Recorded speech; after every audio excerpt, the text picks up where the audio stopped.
श्री गणेशाय नमः, श्री सरस्वते नमः, श्री सद्गुरु रामचंद्राय नमः, श्री गुरुभ्यो नमः. नवनाथ भक्तिसार अध्याय 17. पुंडलिक वरदे हरि विठ्ठल श्री ज्ञानदेव तुकाराम. पंढरीनाथ भगवान की जय. नवनाथ महाराज की जय. 84 सिद्धनाथ महाराज की जय. अध्याय 17. श्री गणेशाय नमः. ग्रंथकर्ते अध्यायाच्या सुरुवातीला वैकुंठपती भगवंताची स्तुती स्तवन जय जयकार करू लागलेले आहेत. हे भगवंता, तू कसा आहेस? आदि पुरुष आहेस, पूर्ण ब्रह्म आहेस, निष्कलंक आहेस, निर्दोष आहेस, सनातन आदिमूर्ती असा तू पंढरपुरामध्ये विटेवरती उभा राहिलेला आहेस. आणि हा जो ग्रंथकर्ता मालू आहे, माझ्या कवित्वासाठी माझ्या पाठीशी उभा राहून भक्तीचा हा सुधारस निर्माण केलेला आहे. तरी पाठीमागच्या 16व्या अध्यायामध्ये काणिपनाथ हेलापट्टण नगरीमध्ये आलेले आहेत. गोपीचंद राजाची भेट झाली, मैनावतीची भेट झाली. ही सिंहावलोकनी कथा सर्व श्रोत्यांनी ध्यानात घ्यावी. मैनावतीला नाथ भेटलेले आहेत, सर्व वृत्तांत सांगितलेला आहे, आणि मग तुझ्या मुलाचं समाधान होईल असं काणिपनाथांनी सांगितलं. काणिपनाथ दुसऱ्या दिवशी शिबिरामध्ये आहेत. एवढ्यामध्ये गोपीचंद राजा आलेला आहे. काणिपनाथांच्या पायावरती डोकं ठेवलं आणि हात जोडून समोर उभा राहिलेला आहे. काणिपनाथांनी राजाकडं पाहिलेलं आहे आणि मग बोलू लागले की जालिंदरनाथांना या पृथ्वीच्या पोटामध्ये कोठे घातलेलं आहे तेवढं सांग. त्यावेळेला तो म्हणू लागलेला, हे महाराज, ज्या जागेवरती खड्डा खोदून जालिंदरनाथांना त्या खड्ड्यामध्ये घातलेला आहे ती जागा मी तुम्हाला दाखवतो. तेव्हा सर्व शिष्य बरोबर घेतलेले आहेत आणि मग आपण तिथं जाऊ असं म्हटल्याच्या नंतर काणिपनाथ म्हणू लागलेले आहे, हे राजा, अवश्य आहे. सत्शिष्य बरोबर घेऊन आपण तिथं जाऊ. तो ठाव ठिकाणा माझ्या सत्शिष्यांना दाखव आणि पुन्हा शिबिराच्या ठिकाणी या. शिष्य त्या ठिकाणाला पाहून आले. मग राजाला काणिपनाथ म्हणू लागलेले, जालिंदरनाथांना काढण्याची कोणती रीत आहे? त्याच्यासाठी समर्थता हवी आहे. बाळ आग्रह जर करायला लागलं तर त्याला कशा रीतीनं शांत करावं हे आईला माहीत असतं. त्याप्रमाणे माता पिता गुरु त्राता मारिता सर्व पारो असा विचार आहे. आणि मग राजा म्हणू लागलेला आहे की हे महाराज, आता माझ्या जीवाचं रक्षण कसं होईल? तेव्हा काणिपनाथ म्हणू लागलेले, तुझ्या जीवाचं रक्षण करण्यासाठी माझा विचार तुला ऐकावा लागेल. एक सोन्याचा, एक रुपयाचा, एक तांब्याचा, एक पितळेचा आणि एक लोखंडाचा असे 5 पुतळे तू तुझ्यासारखे करून आण. अशी नाथांनी आज्ञा केल्याबरोबर राजाने गावामध्ये दूत लावलेले आहेत. सोनाराकडं लावले, एक जणाला लावलं, एक जणाला लोहाराकडं लावलेलं आहे, एक जणाला तांबटाकडं लावलेलं आहे. आणि मग अतिशय परमकुशल गतीनं त्या हिरांच्याकडून धातूचे पुतळे निर्माण केले आणि मग अतिशय बुद्धीनं त्या पुतळ्यांची मेणावरती रचना केली गेलेली आहे. रसयंत्र ओतलं गेलेलं आहे. सुदिन पाहिला आहे, चांगला दिवस पाहिला, सुदिन पाहिला. आणि मग या गोपीचंद राजाला ते पुतळे घेऊन यायला सांगितलेलं आहे. आणि मग विशाळ बुद्धी काणिपनाथांनी जालिंदरनाथ ज्या गर्तेमध्ये, ज्या खड्ड्यामध्ये पुरलेले होते, त्या खड्ड्याच्या जवळ काणिपनाथ आलेले आहेत. खड्ड्याच्या काठावरती आपण बसलेले आहेत. आणि मग सोन्याचा पुतळा राजाच्या हाती दिला. राजाला सांगितलं की या पृथ्वीवरती, या जमिनीवरती कुदळीचा घाव घाल. घाव घालायचा आणि ताबडतोब लग बघा. माझ्या स्वामींनी जालिंदरनाथांनी नाव सांग असं म्हटल्याबरोबर अतिशय वेगानं गर्ते बाहेर निघायचं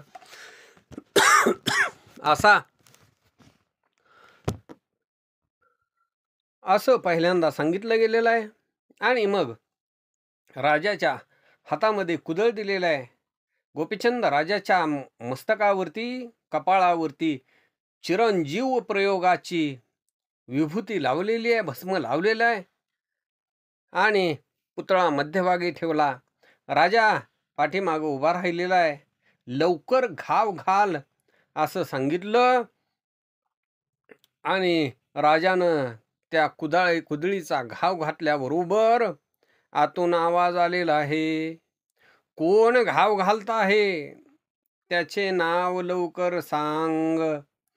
त्यावेळेला गोपीचंद राजा म्हणू लागलेला आहे, मी या नगरीचा राजा गोपीचंद आहे. राजानं असं नाव सांगताच त्या गर्दीतून राजा ताबडतोब बाहेर आलेला आहे. जालिंद्रनाथाचं शापवचन आहे. आणि त्या शापवचनामुळं तो सोन्याचा जो पुतळा ठेवलेला होता धडधडा जळून खाक झाला. तीव्र असा अग्नी आहे आणि तो तीव्र अग्नी त्या सोन्याच्या पुतळ्याला चिकटला गेलेला आहे. त्या सोन्याचं पुतळ्याचं शरीर हे त्या धडधडत त्या अग्नीनं एक क्षण न लागता जमिनीवरती भस्म होऊन पडलं. आणि मग त्याच्यानंतर दुसरी प्रतिमा ठेवलेली आहे. आणि दुसरी प्रतिमा ठेवून तसाच माग पुन्हा तो राजा आहे, पुन्हा त्या गर्तेवरती उभा राहिलेला आहे. रुपयाचा पुतळा ठेवलेला आहे. राजानं पुन्हा घाव घातला. पुन्हा सिद्ध जालिंद्रनाथाने विचारलं, कोण घाव घालत आहे. पुन्हा राजानं आपलं नाव सांगितलं आणि गर्तेच्या त्या खड्डेच्या बाहेर आलेला आहे. त्याच वेळेला जालिंदर नाथांच्या शापामुळं तो जो पुतळा आहे तो जळून खाक झाला. असा शाप त्या पुतळ्याला लागल्याबरोबर तो पुतळा वैश्वानर अग्नी त्याला झगटला गेलेला आहे आणि एका क्षणामध्ये पुतळा जळून खाक झाला. तिसरा लोखंडाचा पुतळा ठेवला. त्या पुतळ्याचीही तशीच गत झाली. चौथा पाचवा तीही अशीच अवस्था झाली. त्याच्यानंतर तो जो गोपीचंद राजा आहे त्या गोपीचंद राजाला काणिपणात सांगू लागलेले, आता विचारलं की माझं नाव सांगायचं. मग अवश्य म्हणून त्या गोपीचंद राजानं काय केलेलं आहे, घाव घातलेला आहे. आणि तो घाव जालिंद्रनाथाने ऐकला. जालिंद्रनाथ मनामध्ये विचार करू लागलेले, माझा क्रोधाचा वडवण अग्नी हे ब्रह्मांड जाळू टाकू शकेल. तिथं हा त्रिलोचन राजाचा मुलगा गोपीचंद राजा कसा वाचला, कृतांताच्या दाढेमध्ये सापडलेला सुटून जाईल. यमाच्या हातून मृत्यू येत असताना तो वाचला जाईल. हे कसं आश्चर्य आहे. महान तक्षकानं अतिशय विषारी सापानं दंश केल्यानंतर कसा कोण वाचू शकेल. तसा हा राजा वाचलाच कसा. परम असं संकट पाहिलं गेलेलं आहे. आणि मग तो प्राण देण्यासाठी गेला. हलाहल विष प्राशन केलं. तो वाचून जनामध्ये माघारी आला. हे कसं होऊ शकेल.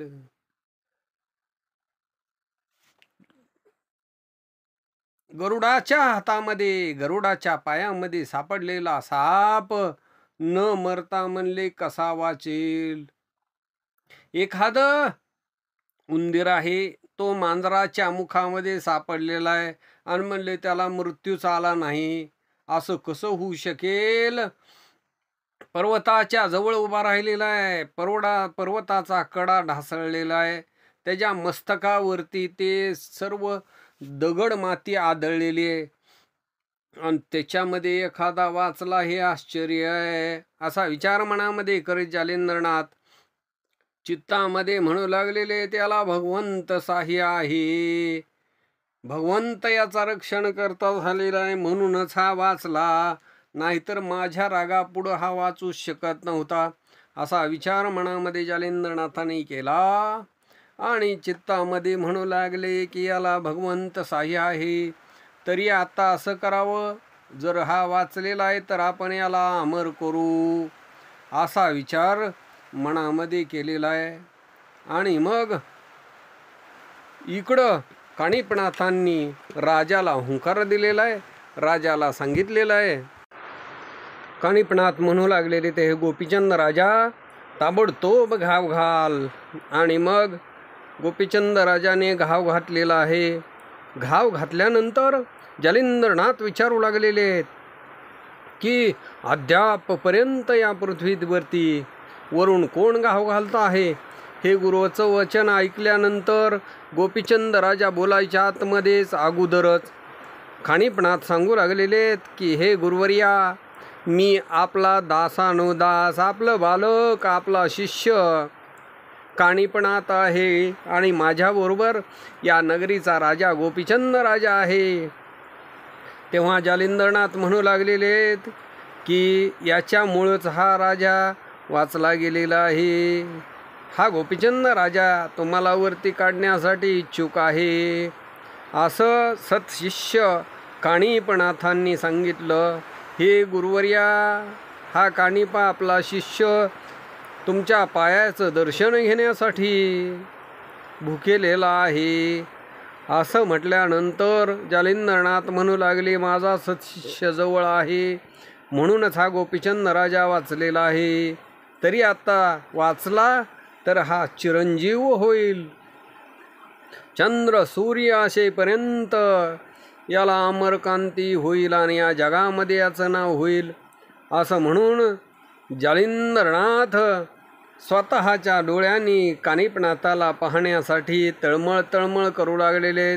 जालिंद्रनाथ म्हणू लागले, ताबडतोब या जमिनीला उकरा आणि या गर्तेतून बाहेर काढा, अशी आज्ञा होताच मग त्यावेळेला ती लीद, कामाठी डोकं लावले गेलेले आहेत आणि ती लीद बाहेर काढू लागले. 10 वर्षाचा काळ निघून गेल्यामुळं त्या लिदेची माती होऊन झालेली होती. मग वरील प्रहार जे आहेत ती लीद काढीत असताना, ती माती काढीत असताना वज्रास्त्रावरती जाऊन आदळलेले आहेत. मग वज्रावरती घाव लागल्याबरोबर त्याचा दणाणा उठला, तो नाद ऐकलेला आहे. आणि मग जालिंद्रनाथ म्हणू लागले, आता तुम्ही स्वस्थ बसा, आता काहीही करू नका. वज्रास्त्र काढण्यासाठी इंद्राच्या अस्त्राचा जप केलेला आहे. वज्रास्त्र बाजूला काढलं आणि मग जालिंद्रनाथ आणि काणिपनाथ एकमेकांना पाहू लागलेला आहे. चित्तामध्ये मोह निर्माण झालेला अपार असं डोळ्यामधून घळ घळ पाणी वाहू लागलेलं आहे. मग जालिंद्रनाथ गर्तेच्या बाहेर आले, प्रेमानं काणिपनाथांना आलिंगन दिलं आणि म्हणू लागलेले की हे गोपीचंद राजा, हा माझा काणिपनाथ शिष्य होता म्हणून तू वाचलेला आहेस. गर्तेच्या बाहेर जालिंद्रनाथ आले. त्याच वेळेला गोपीचंद राजानं पायावरती साष्टांग दंडवट घातला. जालिंद्रनाथांनी गोपीचंद राजाला उठवलेला आहे, हृदयाच्या ठिकाणी धरलं, डोक्यावरती वरदानाचा हात ठेवला. म्हणू लागले, बाळा, प्रलयाग्नीच्या धडधडत्या अग्नीतून तू वाचला गेलेला आहेस. तरी आता चंद्र सूर्य असेपर्यंत चिरंजीव पद तुला प्राप्त होईल. याच्यानंतर त्रिलोचन राजाची बायको गोपीचंद राजाची आई मैनावती आलेली आहे. तिच्या डोळ्यामधून घळ घळ पाणी वाहू लागलं आणि जालिंद्रनाथांना म्हणू लागलेले, हे महाराज, 11 वर्ष मला अंधाऱ्या रात्रीसारखी निघून गेली. माझा सूर्य गुरुनाथ कुठं त्यांचा अस्त झाला काहीच कळालं नाही. दीनवाणी मला हुरहुर लागलेली होती. जसं कमळाला वाटतं की कधी एकदा सूर्य उगवेल, माझ्या बाळकाची जननी कुठे गेली काही कळेना. माझ्या वासराची आई कोण्या रानामध्ये चरायला गेली आणि माझ्या वासराची आशा सोडून तिकडंच चरू लागली. माझा चकोराचा चंद्र कसा असताला गेला. माझं चातकाचं अर्थ पुरवण्याचे सोडून जो ढग आहे तो ढग कसा ओस पडला. सदा माझ्या जीवाला हुरहुर हुरहुर वाटून गेली. माझा लोभ्याचा द्रव्य ठेवाच गमावला. माझी आंधळ्याची टेकण्याची काठी कोणी हिरावून नेली. अशी अवस्था 11 वर्ष हे गुरुवर्या माझी झाली. अशा पद्धतीनं 11 वर्षाचा काळ निघून गेला आणि महाविकार असा तो काळ होता. असं ती मैनावती राणी बोलू लागलेली आहे. मैनावती अश्रू ढाळू लागलेली आहे आणि मग तिला जालिंदरनाथांनी हृदयाच्या ठिकाणी धरलं. स्वतःच्या हाताने मैनावतीच्या डोळ्यातील अश्रू पुसलेले आहेत. तिन्ही बाळांना जालिंदरनाथांनी कानिपणात गोपीचंद राजा आणि मैनावती या तिघांच्याही हाताला धरलेलं आहे आणि गोपीचंदाचं मुख कुरवाळलेलं आहे. जालिंदरनाथ म्हणू लागले की हे गोपीचंद राजा, तुझ्या मनामध्ये काय इच्छा आहे ती इच्छा तू मला सांग. राज्य वैभव भोगायचं की आत्मस्वरूपाला योग्य असं कार्य करायचं. तुझ्या मनामध्ये जसं असेल तसं घडून येईल. अशाश्वत आणि शाश्वत ही 2 पदं आहेत. राज्य किंवा वैराग्य याच्यामधला कुठलाही मार्ग तू निवड आणि हे बाळा त्याचा तू स्वीकार कर. मी तुला अमर केलेला आहे. त्याच्यामुळं तुला राजमांडणीमध्ये जर स्वारस्य वाटत असेल तर ते मृगजळा समान आहे. तुझी संपत्ती इंद्रासारखी आहे. काळ वेळेला ती कधी आटून जाईल हेही सांगता येणार नाही. जेवढं वैभव दिसतं आहे ते सगळं नाशवंत आहे. पूर्वी अनेक राजांनी राज्य सोडलेलं आहे आणि त्यांनी योग आचरण केलेलं आहे. मग तुला योग आचरण करायचं आहे की राज्य वैभवामध्ये मोहित व्हायचं आहे ते तू मला सांग. असं जालिंदरनाथ आणि गोपीचंद राजाला विचारू लागलेले. विश्वामित्रांनी सगळं वैभव सोडून दिलं आणि राजवैभव सोडून योगी होऊन या जगतामध्ये कीर्ती मिळवली. योग क्रियाचरण केली. उत्तानपाद राजा या पृथ्वी तलावरती त्याला काय कमी होतं, पण स्वतःच्या मुलाची कामशक्ती त्या आईनंच त्याला मार्गाला लावलं गेलं. म्हणून अशाश्वत काय आहे आणि शाश्वत काय आहे ते तू मनामध्ये विचार कर. तुझ्या मनामध्ये काय इच्छा आहे ती इच्छा तू मला सांग. गोपीचंद मनामध्ये विचार करू लागलेला आहे. राज्य वैभवामध्ये सामर्थ्य हे गळीत आहे. हे जालिंदरनाथ त्यांनी मला चिरंजीव पद प्राप्त करून दिलेलं आहे. 11 वर्ष खड्ड्यामध्ये घोड्याच्या लिदेमध्ये पचट ठेवलेले हे योगीनाथ यमाला सुद्धा शरण आणतील, पायाजवळ लोळवतील, कृतांत काळ निर्बळ करतील. आणि मग या राज्यामध्ये काय आहे, परीस प्राप्त झाल्याच्या नंतर मग बाकीचं जे पितळ धातू आहेत, लोखंड आहे, त्याला काय किंमत आहे. सुरभी त्रैलोक्य कामना पूर्ण करणारी. आणि मग तिथं भूक लागली म्हणायचं काय कारण आहे. आणि स्वतःच्या पोटासाठी रानोरान का फिरावं. या ब्रह्मांडावरती ज्याची सत्ता आहे तोच जर जवळ असला तर दरिद्रता येईल काय. त्याच्यामुळं वैराग्याचं भाग्य सदन जे आहे ते साध्य करावं असा दारुण पश्चाताप त्या गोपीचंद राजाच्या चित्तामध्ये निर्माण झालेला आहे. आणि मग म्हणू लागलेला आहे, गुरु महाराज, अग्नीमध्ये इंधन टाकल्यानंतर तो काय होतो तर अग्नी जास्तच प्रज्वलित होतो. त्याप्रमाणे त्या अग्नीला स्पर्श करावा आणि मग सरतपुरतं मला आपल्यासारखं करा. या राज्यामध्ये आता मला काडी मात्र सुद्धा आशा राहिलेली नाही, असं दृढ वचन श्री गुरु जालिंद्रनाथाने ऐकलं. स्वतःच्या हातानं जालिंद्रनाथाला उचललेला आहे, पाठ थापटू लागलेले आहेत आणि म्हणू लागलेले आहेत, माझं वचन ऐक आता. आणि मग वरदानाचा हात डोक्यावरती ठेवलेला आहे. सर्व देहाकडं जालिंद्रनाथांनी कृपा दृष्टीनं पाहिलेला आहे. कानामध्ये कान मंत्र सांगितलेला आहे. अशी अवस्था झाल्याच्या नंतर मग गोपीचंद राजाला विचारू लागलेले आहेत की आता कसं वाटतं आहे. त्यावेळेला मग गोपीचंद राजा सांगू लागलेला आहे की मला आता अहम ब्रह्मास्मी अशी माझी अवस्था झालेली आहे. मला हे सर्व ब्रह्म दिसू लागलेला आहे. या चराचरामध्ये भगवंत आहे असं भासमान झालेलं आहे. माझी अज्ञान काजळी फेटून गेलेली आहे. आणि मग वडाच्या झाडाचं दूध काढून आणलेलं आहे. गोपीचंद राजाच्या जटा वळलेल्या आहेत. त्रिपट लंगोटी गोपीचंद राजाला घालायला दिलेले. कानामध्ये कानाला भोके पाडून कर्णी मुद्रिका घातलेल्या आहेत.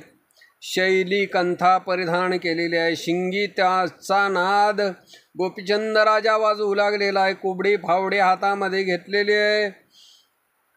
भस्म झोळी काखेमध्ये आहे आणि झोळी ही भिक्षेसाठी आहे. आणि मग नाथ म्हणून गोपीचंद राजा या जगामध्ये मिरवलेला आहे. पण हा सगळा वृत्तांत गावामध्ये पसरला. गावामधल्या सर्व लोकांना माहीत झालं की आपला जो राजा आहे तो राजा गोसावी झालेला आहे. त्यानं राज्य वैभव सगळं सोडून तो नाथपंथामध्ये मिसळलेला आहे. काखेमध्ये जोळी घेतलेली आहे आणि निघून जाणार आहे. ही वार्ता समजल्याच्या नंतर अंतपुरामधले लोक हे दुःखी झालेले आहेत. शोकसंभू शोक सागर उसंबळला गेलेला आहे. एकच हाकार उठला गेला आणि मग रडारड पडापड चालू झालेली आहे. 1800 बायका गोपीचंद राजाच्या शरीर धरणीवरती टाकू लागलेले आहेत. तोंडामध्ये माती घालून घेऊ लागलेले आहेत. मैनावतीला शिव्या शाप देऊ लागल्या आणि म्हणू लागल्या, तिनंच आमचा सर्वस्वी घात केला. आहा आहा, असा राजा पृथ्वीवरती कुठे पाहावा. राजाचे विशाळ गुण आठवून भूमीवरती लोळू लागलेले आहेत, रडू लागलेले आहेत. कुणी मूर्छनागत होऊन प्राण सोडू म्हणू लागलेले आहेत. असं हे राज्य वैभव आम्हाला प्राप्त झालेलं आणि ह्याच्यामध्ये ही पिशाच भूतासारखी माय, तिनं हा सगळा खेळखंडोबा केला. वडवानळ रूपानं आली आणि आमचं वैभव प्राशन केलं. आहा, राजा कसा बोलत होता.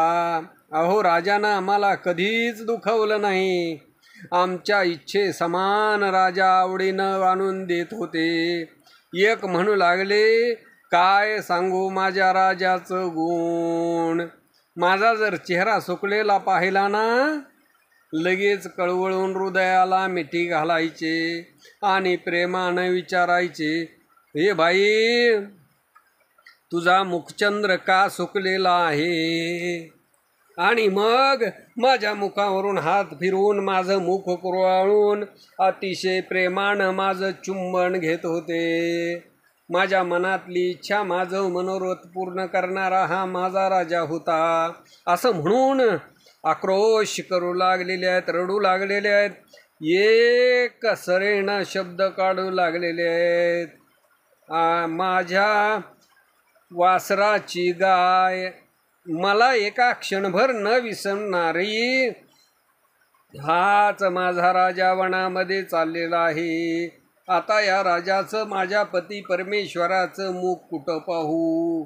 एक म्हणू लागलेले आहेत, काय सांगू बाई माझ्या पतीची या राजाची दृष्टी. माझ्या डोक्यावरचा केस वाकडा झाला तरी हातानं स्वतःच्या सावरीत होते. कुंकुमाची रेस जर वाकडी झाली तर ती सुद्धा माझा राजा हा सावरत होता, सरळ करत होता. आईपेक्षाही अतिशय उत्तम गतीनं माझं पालन पोषण करणारे, असं म्हणून जमिनीवरती अंग टाकू लागलेले, धडाडून हृदय पिटून घेऊ लागलेले. आणि कुणी कुणी म्हणू लागले, हे ब्रह्मदेवा, बऱ्या आमच्या निढळावरती आमच्या माथ्यावरती रेषा लिहून ठेवल्या. असं म्हणून कुणी स्त्रिया जमिनीवरती मस्तक आपटून घेऊ लागलेले आहेत, हृदय पिटू लागलेले आहेत, गडबडा लोळू लागलेले आहेत, पुन्हा उठू लागलेले आहेत, पुन्हा जमिनीवरती पडू लागलेले आहेत. म्हणू लागल्या, हे राजा, तुझ्या विना आता आमचं संगोपन कोण करील. आमचा सकळ प्राण परदेशाला निघून जातो आहे. असं म्हणून आंबळू लागलेले आहेत, अट्टहासानं हृदयावरती पिटून घेऊ लागल्या, तोंडामध्ये माती घालून घेऊ लागलेले आहेत, हातानं केस तटातटा तोडू लागलेले आहेत. आहा राजा, 3 वेळा झोपेतून उठून मला तुम्ही पाणी पाजत होता. असा कणवाळू निर्मळ आम्हाला आज का सोडून जाता हा. एक म्हणू लागलेले, हे राजा, झोपेमध्ये असताना माझं पोट चापचून बघायचे आणि पोट जर रिकामं लागलं तर स्वतः मला जीव घालायचे. असा कणवाळू माझा राजा, पण आज कसा मला सोडून जाऊ लागलेला आहे. म्हणून काही जमिनीवरती अंग टाकू लागलेले आहेत. आणि मग राजाचं स्वरूप पाहिल्यानंतर मदनच भेटला असं वाटायचं. त्या स्वरूपाचा आज लोप झालेला आहे. या राजाला आता कुठं पाहू. एक म्हणू लागलेले, अहो हा माझा नवरा नव्हताच, प्रत्यक्ष आमची आई होती.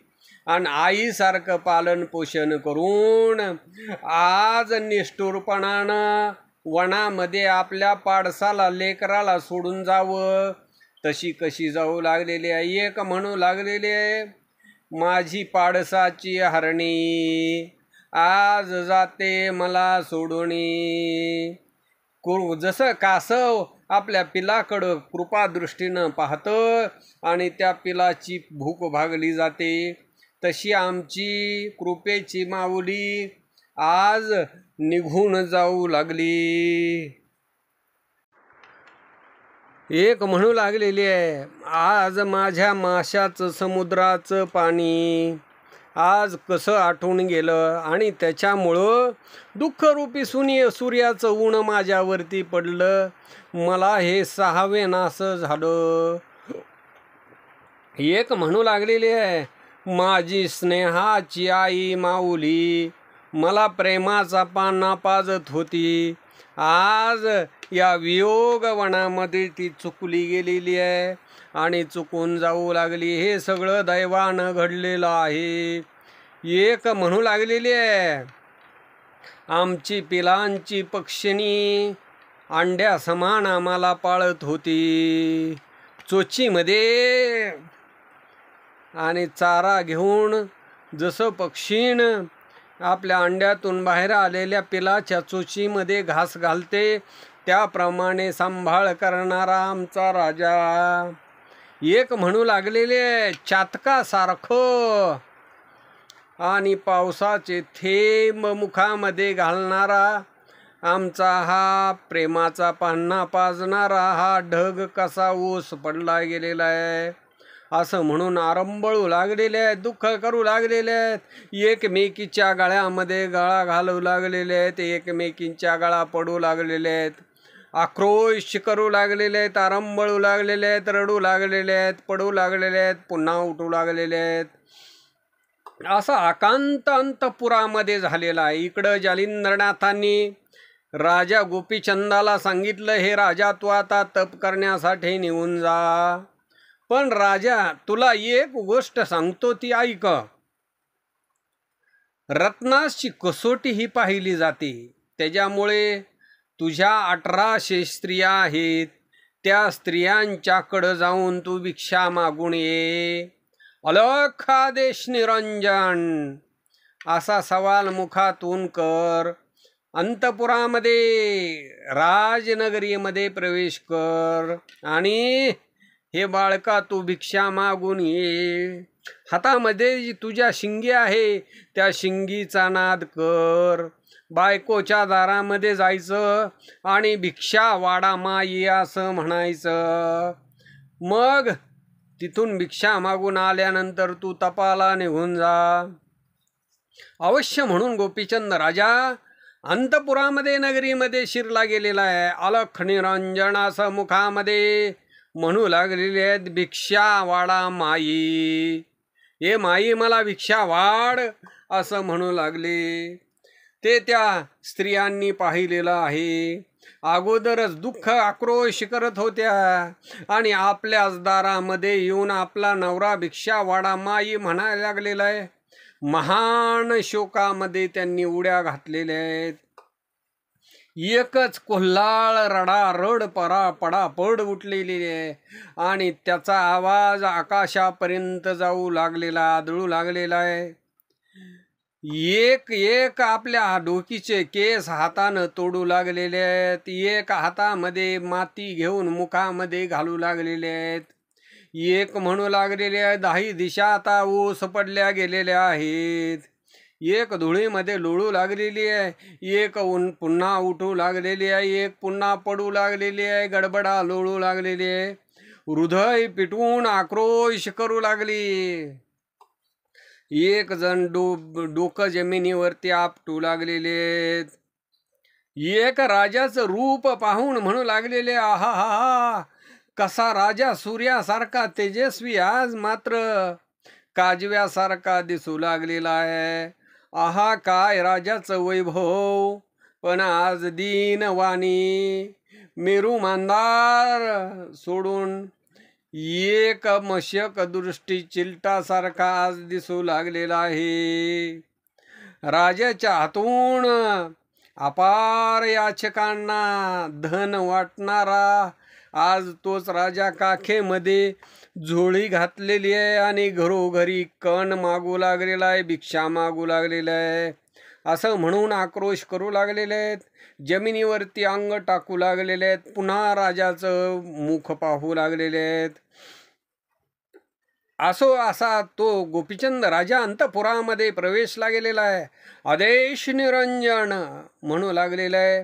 मुख्य बायको जी लुमावंती राणी आहे त्या राणीच्या घरासमोर महालासमोर गेलेला आहे आणि मग त्या लुमावंतीनं पाहिलेला आहे. मुखचंद्र कोमेजला गेलेला आहे. डोळ्यामधून घळ घळ घळ पाणी वाहू लागलेलं आहे आणि मग सगळ्या ज्या स्त्रिया आहेत, बायका आहेत, ते सगळ्या गोळा झालेल्या आहेत. राजाला भोवती वेढा घातलेला आहे आणि मग दुसऱ्या चंपिका कांती अशा ज्या स्त्रिया होत्या त्याही उठलेल्या आहेत. त्यांनीही राजाला वेढा घातलेला आहे. चहूकडून स्त्रियांनी गराडा घातला आणि आठास करून रडू लागलेले आहेत, म्हणू लागलेले आहेत, धावा धावा धावा. राजा असा कसा मला सोडून जाऊ लागलेला आहे. ईश्वरानं अशी अघटित करणी कशी केली.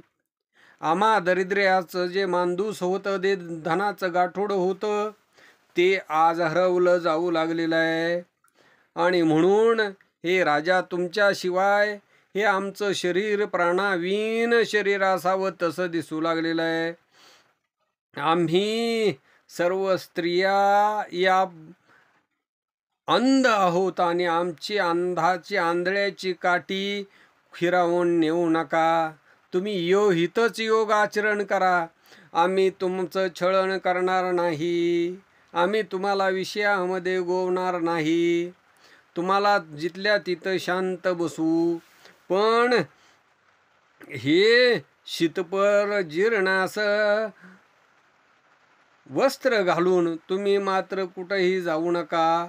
इथंच तुम्ही आश्रम निर्माण करा आणि तिथंच तुम्ही पर्णकुटिका बांधून पानाची पर्णकुटिका तयार करा. तुम्हाला सोन्याने जडीत अशी झोपडी आम्ही बांधून देऊ. आम्ही 12, 16, 100 बायका सेवा अतिशादरानं करू. सोन्याची शिंगी तुम्हाला मडवून देऊ. रत्नाची शैल्या आणि सोन्याची लंगोटी तुम्हाला करून देऊ. इथंच सुखानं तुम्ही गोसाई म्हणून राहा. मुक्त रत्न हिरे माणिक अहो जी रत्न या बाजारामध्ये असतील ती भूषणं तुम्हाला आणून देऊ. विपुल असं हरणाची कातडी असेल. तुम्हाला जे काही सुखासाठी लागल ते आम्ही देऊ. बसण्यासाठी लोड असतील, मंचक असतील, गादी असेल, अहो काय आपल्याला जे हवं ते आम्ही आणून देऊ.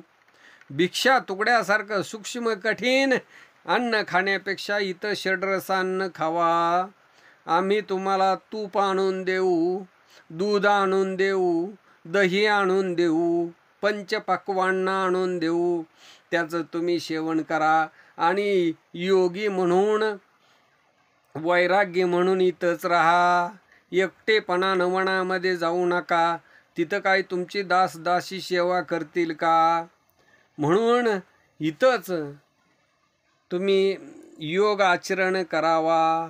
चंदनाचा सुवास तुम्हाला इथं आम्ही आणून देऊ आणि त्या चंदनाच्या सुवासाने त्या चंदनाने तुमच्या देहाचं आम्ही मार्जन करू. आणि मग ह्या सगळ्याला दुःखारून तुम्ही वनामध्ये कुठं जाता. इथंच सुखसंपन्न राहा. हत्ती आहेत, घोडे आहेत, पालख्या आहेत, त्याच्यामध्ये बसून तुम्ही तीर्थयात्रा करा. तुम्हाला चालून दुःख होईल आणि म्हणून हे सगळं सुखसंपन्नता तुम्ही भोगावी. महाल आहे, चौकट आहे, संगीत आहे, रंगीत आहे, हे सोडून तुम्ही वनामध्ये का जाता? छत्र आहेत, चामर आहेत, प्रजा तुमच्या अंकित आहे आणि एवढं सोडून तुम्ही अरण्यामध्ये एकटपणानं जाऊ नका. इथंच सुखानं राहा. हरणीसारखे डोळे असणारी, खंज पक्षासारखे डोळे असणारी, कमळासारखे डोळे असणारे, अतिशय कोमल अशा स्त्रिया तुम्हाला आहेत आणि हे सोडून तुम्ही वनामध्ये का जाता? चंद्रासारखी तेजस्वी एखादी बायको आहे, हत्तीसारखी डुलत चालणारी बायको आहे, अहो रसाळवाणी मंजूळ बोलणारी बायको आहे. तिचा त्याग करून तुम्ही वनामध्ये का जाता? अशा स्त्रिया बोलू लागलेल्या आहेत. पण राजाच्या मनामध्ये राग चढला गेलेला आहे. धूर हो लंडी, धूर्त लबाड अशी शिवी आहे. दूर हो लंडी म्हणून त्या स्त्रियांचा अधिकार करू लागलेले आहेत. मोहानं वेष्टून बोलू लागलेले आहेत. हे राजा, अरण्यामध्ये एकटं तुम्ही जाऊ नका. तुमच्या बरोबर अरण्यामध्ये तिथं कोण बोलेल? तेव्हा अरण्यामध्ये माझ्या बरोबर शिंगी सारंगी बोलतील आणि शिंगी सारंगीच माझ्या बरोबर राहतील असं गोपीचंद बोलू लागलेले. त्यावेळेला स्त्रिया म्हणू लागलेले आहेत, तिथं आपल्याला आसन कशाचं असेल, बसण्यासाठी काय असेल, अंगावरती काय परिधान कराल? तेव्हा राजा म्हणू लागलेला आहे, ही पृथ्वी अंथरण्यासाठी आणि आकाश पांघरण्यासाठी आहे. त्यावेळेला स्त्रिया म्हणू लागलेले, तुमच्याबरोबर तुमच्याजवळ कोण झोपेल? त्यावेळेला राजा म्हणू लागलेला, कुबडी फावडी या माझ्याबरोबर शयन करतील. तेव्हा स्त्रिया म्हणू लागलेले, तिथं तुम्हाला जर हुडहुडी भरली तर त्याचं निवारण कोण करील? तेव्हा राजा म्हणू लागलेला आहे, अचळ अशी धुनी आहे, ती धुनी पंचाग्नी साधन पेटवलं जाईल आणि त्याच्यामुळं माझं जे थंडगारपणा लागणार आहे हुडहुडी निघून जाईल. स्त्रिया म्हणू लागलेले आहेत की तिथं अलौकिक असे परिचारक लोक, सेवा करणारे तुम्हाला भेटतील का? तुमची सेवा कोण करील? तुमच्या हाताखाली पदार्थ कोण आणून देईल? त्यावेळेला राजा म्हणू लागलेला आहे, मी व्याघ्रांबर परिधान करेन, वज्रावरती बसेन आणि मग माझं कौतुक पाहण्यासाठी सगळे लोक धावत येतील.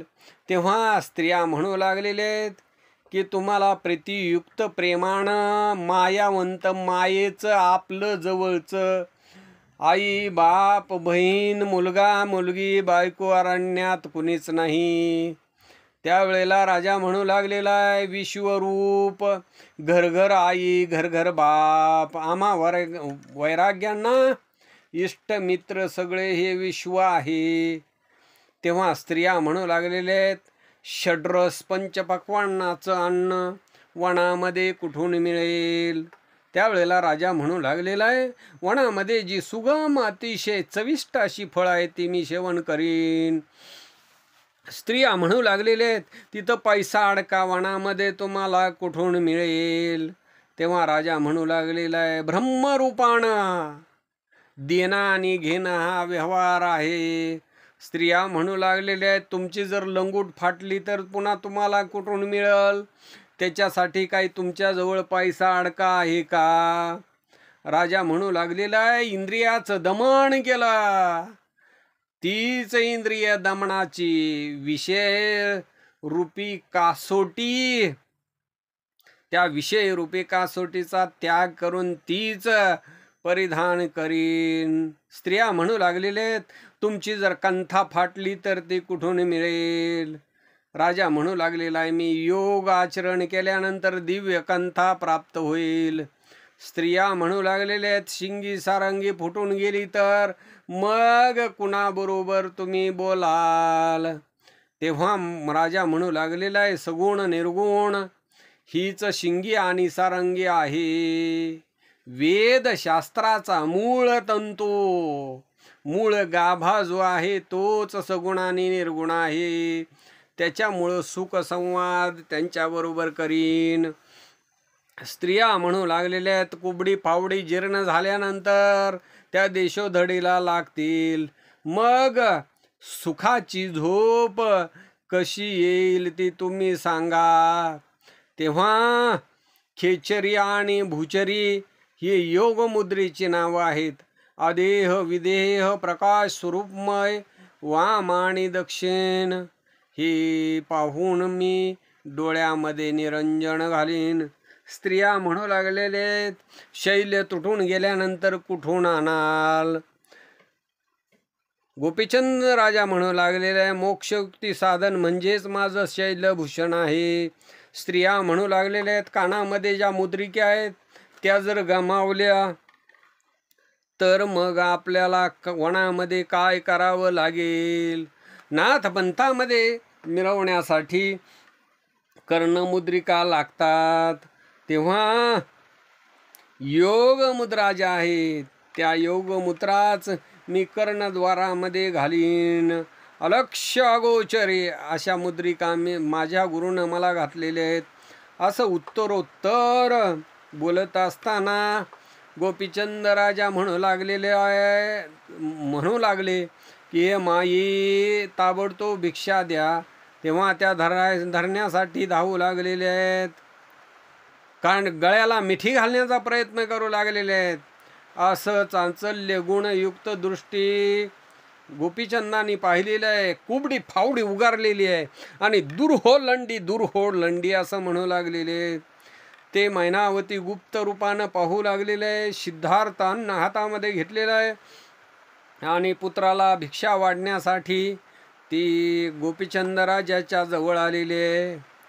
मैनावतीनं भिक्षा झोळीमध्ये घातली, आईच्या पायावरती डोकं ठेवलेलं आहे आणि तिथून राजा जालिंद्रनाथांच्या जवळ आला.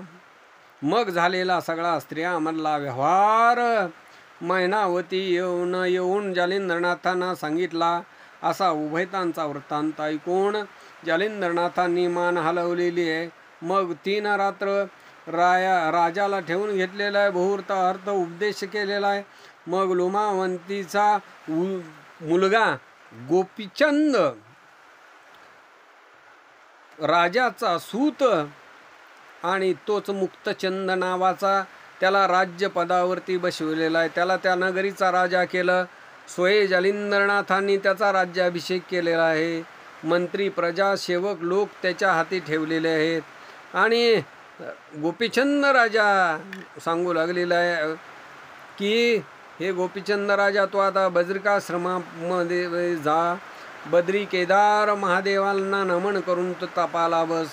लोखंडाच्या खिळ्यावरती डाव्या पायाचा अंगठा लावून ठेवून तीव्र असं 12 वर्षाचं तप कर, असा नियम सांगितलेला आहे. मग प्रजादी सगळे लोक राजाची बोळवण करण्यासाठी निघाले. काणिपनाथ, जालिंद्रनाथ ही राजाला वाट लावण्यासाठी बोळवण करण्यासाठी जाऊ लागलेले आहेत. प्रजेचे लोक शोक करू लागलेले आहेत. गोपीचंद राजाचे गुण आठवण करू लागलेले आहेत. डोळ्यातून घळ अश्रू येऊ लागलेले आहेत. अट्टहासानं रडू लागलेले आहेत. म्हणू लागले, हा काय सांगावा राजा, हा राजा नव्हता, आमची आई होती. सर्व पृथ्वीचे पालक लोक हा आमचा राजा होता. असं म्हणून राजाचे गुण आठवण करून प्रजाजन आक्रंदू लागलेला आहे, रडू लागलेला आहे. आणि आमच्यावरती आता विघ्न आलं म्हणू लागले. तृण, गवत आहे, पाषाण आहेत, दगड आहेत, झाड आहेत, पशु पक्षी अपार त्या राजाकरता शोकाकुल झालेले आहेत. मग 1 कोस राजाची बोळवण केलेली आहे. आणि मग सगळे जिथल्या तिथं जालिंद्रनाथांनी थांबवले, सगळ्यांना आश्वासित केलं आणि राजा पुढं जाऊ लागलेला आहे.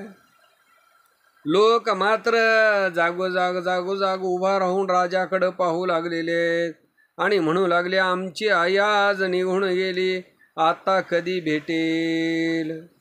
आणि पुन्हा राजाचं मुख पाहण्यासाठी पळत जाऊ लागलेला आहे आणि माघारी येऊ लागला. अशा पद्धतीनं राजा 2 कोस गेला.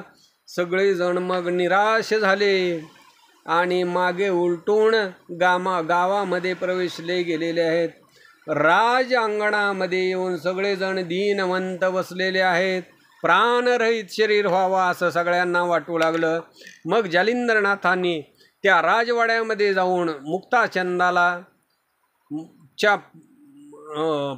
जे मंत्री होते त्या मंत्र्यांना बोलावलं, सगळ्यांना वस्त्रभूषणं दिली आणि ज्याचं त्याचं महत्त्व पाहून ज्याचा त्याचा मान गौरव केलेला आहे. सर्व लोकांना स्वस्थानाला आपल्या घरी पाठवून दिलं. याच्यानंतर अंतपुरामध्ये जाऊन सर्व स्त्रियांचं समाधान केलं. मैनावतीच्या हातून सर्व स्त्रियांची समजूत घातली.